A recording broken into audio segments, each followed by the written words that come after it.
आपका दिमाग आपको बेवकूफ बनाता है ताकि आप अपने प्लान्स दूसरों को बताने पर मजबूर हो जाएं और उन्हें पूरा करने की जरूरत ही न पड़े।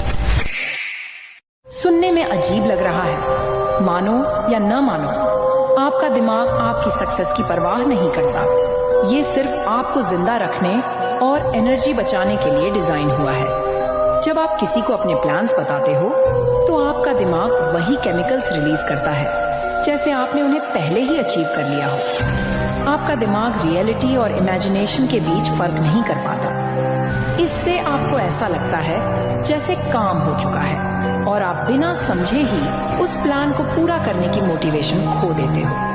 यहीं आप फंस जाते हो और सोचते हो कि आप लाइफ में कुछ भी क्यों नहीं अचीव कर पाते। अब ध्यान से सुनो, शायद हमसे फिर मुलाकात ना हो।